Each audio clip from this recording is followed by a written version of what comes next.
Hey guys, and welcome to Konoha Cards, and today I'm going to show you my July 2024 Ninja deck. And without further ado, let's get into this.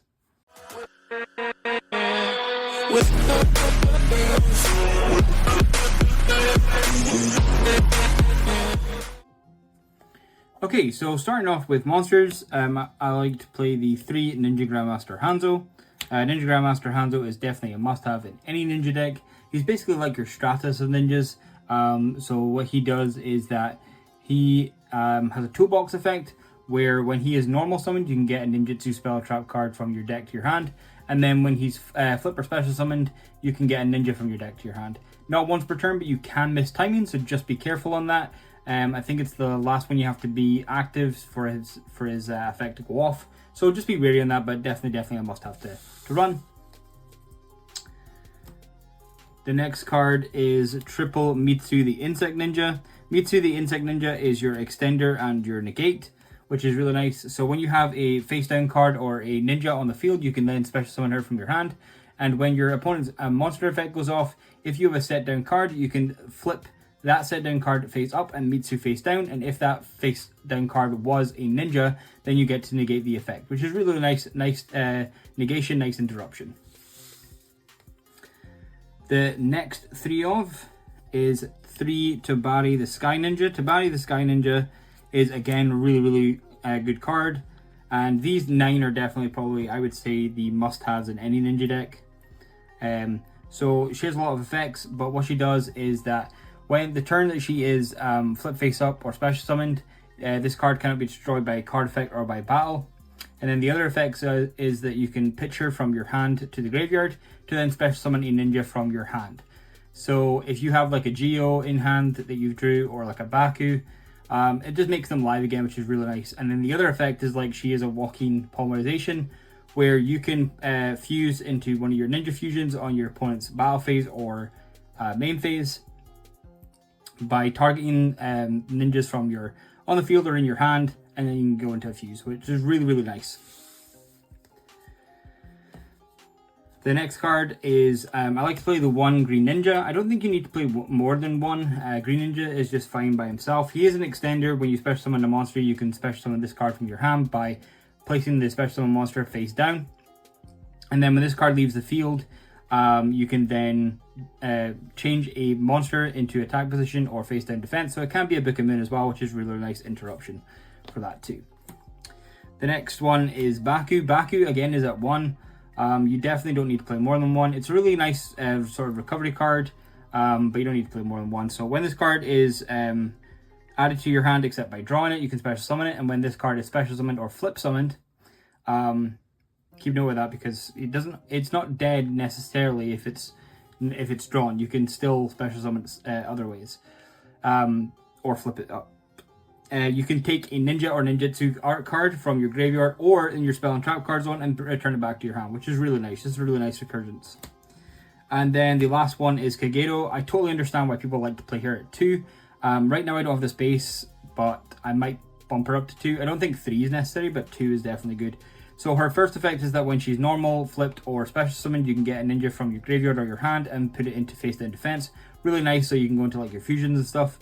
And then, but the main one that you want to use her for, which is really great, is that when she's in the graveyard and a ninja monster is targeted, you can then basically take this from your graveyard, put it into face down defense, and that card comes back to your hand. It misses the target, and it's really nice. So for example, if Hanzo was targeted, if you summon Hanzo and you use his effect, and then they like imperm you could, and this is in your grave, you could put the Hanzo back to your hand. Kageto comes back face down, and then you still get the effect goes off because they missed their target, which is really nice. The last ninjas I actually like to play is the 2 Yugioh. I totally understand why people like to play him at 1. I might bump him down to 1, but after playtesting, I kind of enjoyed him at 2, just for the insurance that I would use him and special summon him with Maizen. But I might bump him down to 1. I definitely don't play 3. That's too clanky, too bricky. 2 or 1 is fine. But when this card is normal, special, or flip face up, you can then target 2 monsters on the field, whether it be yours or your opponent's, and if it's your opponent's, they basically are floodgate trap hold and they cannot change their battle position, even when this card leaves the field, which is really good. The other effect that this does, but it doesn't come up often, is that when a card is flipped face up, whether it be on your opponent's side or your side, you can then target something and destroy it, which is really, really nice. Doesn't come up often, but it can come in handy. And then the last of is just hand traps. So I like to play the Ash Blossom Joy Spring because obviously this ninjas are really good for and thrive off of negation and interruption. So Ash Blossom being the best hand trap, I just chose her. And then I was playing Nibiru, but Nibiru was a lot of people play around that now, so I actually went for 3 Effect Veiler. Again, I just wanted more negation and more interruption, so Effect Veiler was really, really good. Okay, so on to the spells. Okay guys, so on to the spells, starting off with ninjutsus. We have the 3 ninjutsu art notebook of mystery. Definitely a must have at 3. This card is absolutely insane, really, really good card. So basically when your opponent controls a card, you can then take a ninja and a ninjutsu card from either or your graveyard and or deck, which is really, really good because then you can set a ninja from your graveyard and then a ninjutsu from your deck, or vice versa, a ninjutsu from your graveyard and a ninja from your deck. If you don't have targets in your graveyard, you can still use this and get something from your deck, whether it be a ninja or a ninjutsu, which is really, really nice. The other effect that this has, also doesn't come up often, but it can, is that when you set this and this is destroyed, you can book him in one of your opponent's monsters, which is really nice. The next card is double Ninjutsu Art Tool Iron Digger. This card is really, really good. It has a lot of utilization within the deck, and it's just really, really good. So basically, when this equips to a monster, it changes to a ninja and it gains 500 attack, and it has 2 other effects that you can use once per turn, which is you can banish a ninja from your graveyard and then pop something on the field, which is really nice. And then when this card goes to the graveyard, you can take one of your banished monsters and either special summon it face down or add it to your hand, which is really nice. But this comes into utilization with a lot of other cards, and it's just really, really good. The next cards I play is the defensive field spell Hidden Village of Ninjutsu Arts, and then the offensive field spell Tenchi Kaime. Both absolutely insane, and I would highly recommend that you play both. So Hidden Village of Ninjutsu Arts is awesome because, again, it's got recovery. So when you summon a ninja, you can then get a ninjutsu or a ninja card from your graveyard and add it back to your hand. But once you add it back to your hand, you cannot use the effects of that card or same cards with the same name of that turn. So you have to wait a turn. You can summon technically something. So if you took like a Hanzo and you summoned it and you still had a normal summon to do, you could summon that card. However, its effect won't go off, just to be wary of that. The other thing is that if a ninjutsu or ninja is going to be targeted, you can then banish a ninja and then it protects your stuff, which is really, really nice. Tenchi Kaime is always classed as a ninjutsu card, and this card is such a problematic card for your opponent. I just think it's not talked about enough, or it's very, very underrated, to be honest with you. It's just so good.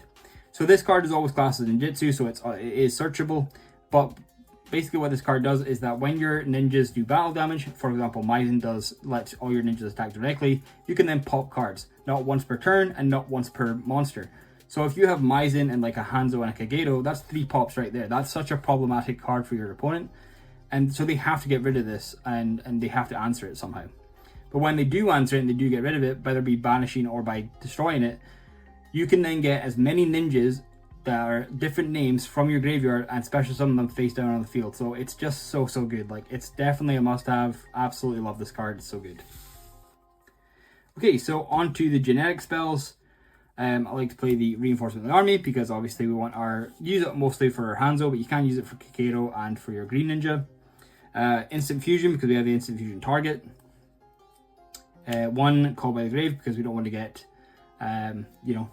hand trapped ourselves, and then 1 Harpies just for back row. Okay, so on to the traps. Okay, so starting off with the ninjutsus, the Hidden Village, the ninjutsu art duplication is definitely a must-have. You don't want to play more than one of this because, I think it's quite bricky.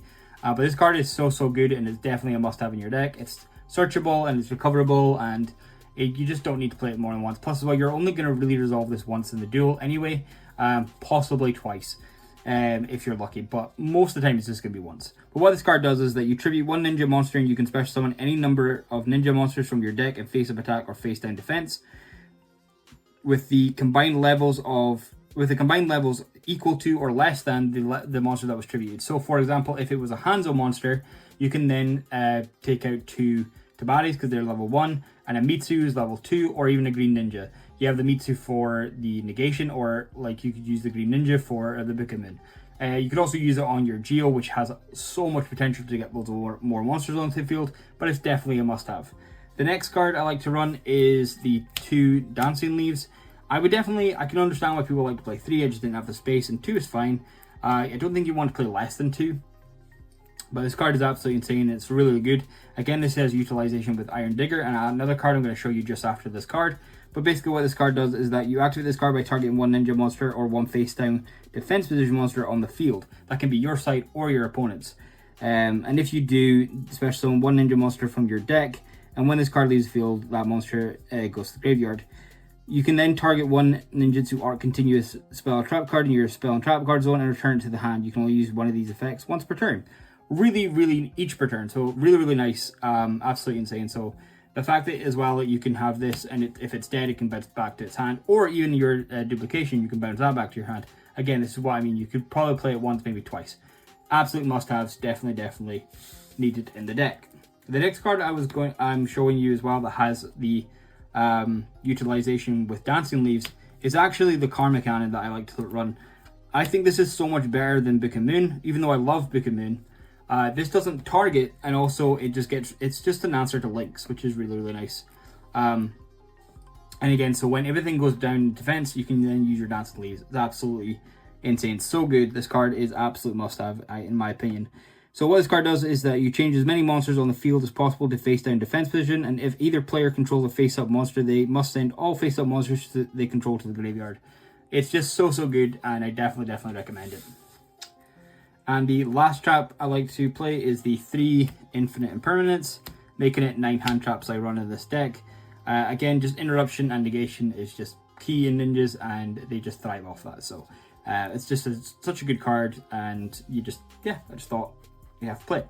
So that is the main deck, guys. On to the extra deck. Okay, so onto the extra deck, we have the ninja monster starting off just as normal. So we have the 3 Maizen, which is your MVP of the deck. Absolute must-have. Can't play less than 3. He's absolutely insane. Definitely want to play 3 of him. He's just so good. So what he does, how to fuse with him is that you fusion 2 ninjas that are different types. And when this card comes onto the field, your ninjas can attack directly, which is absolutely insane.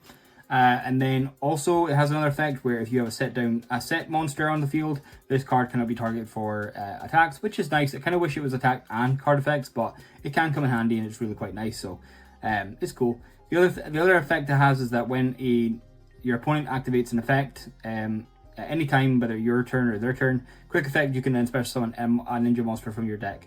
Just an absolute must-have, and it's just so good. The next ninja is the 3 Yaguramaru, the Armor Ninja. Yaguramaru is your instant fusion target, and this card is just really good as well because it just pops stuff, and it's just an answer to to banish things. Again, it is fusioned by 2 ninjas with different types, and when this card is special summoned from your extra deck or flip face up, you can then banish 1 ninja or 1 ninja's art card from your hand, graveyard, or face up on the field, then target 1 card in the field and banish it. It's just really nice, just nice to get rid of stuff. The next one is Ninja Grandmaster Saizo. This card is really good as well. It's how to link summon it is just 2 ninjas, doesn't matter about the types. And this card is during the main phase, you can set 1 ninja's art spell or trap card directly from your deck. You can only use this effect once per turn. And when this card points to a monster or monsters, this card cannot be targeted for attack, also cannot be targeted for card effects, which is really nice. Onto the 2 last ones, one Blade Armor Ninja. Blade Armor Ninja is really good. Doesn't come up often because it takes 2 level 4 warrior type monsters. But what it does is that once per turn, you can detach 1 XYZ material from this card, then target 1 face-up ninja monster you control this turn, and that monster can attack twice during each battle phase. So it can come up for an OTK, but it doesn't come up as often. But it's it's another ninja, so why not? The next one I like to play is the number 2 Ninja Shadow Mosquito. You could probably change this. I might change this to a Baguska, but I just wanted more ninjas in mine. So, but it can come in handy. It doesn't come up often, but you know, once it does, it's kind of good. So it's 2 level 2 monsters, and when cannot be destroyed by battle, and you take no damage from battle involving this card.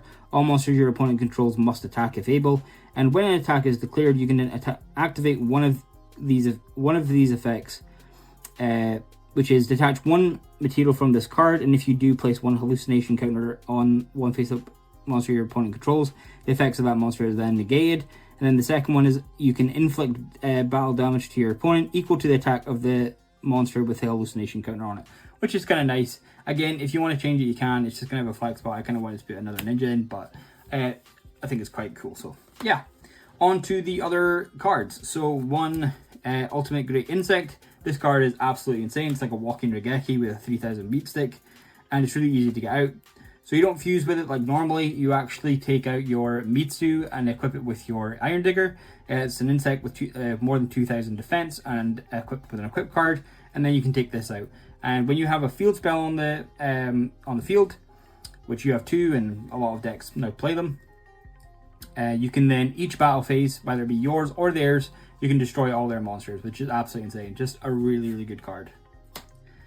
The next 2 is Cross Sheep and Borrelsword. These 2 are must-haves for the OTK.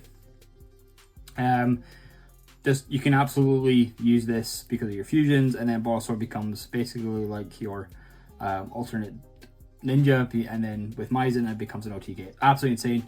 Definitely must-haves in the deck. The next one is Nightmare Unicorn. If you have an SP Little Knight, then I'd probably use that instead. If not, just use Unicorn. It's fine for a budget friendly. And then lastly is the IP Masquerena, just because IP is IP. Okay, so that is the deck, guys. Thank you so much for watching. Please remember to comment, like, subscribe, all that great stuff. I would really, really appreciate it. Hit the notification bell for all my future content coming soon. And as always, guys, I will catch you guys later.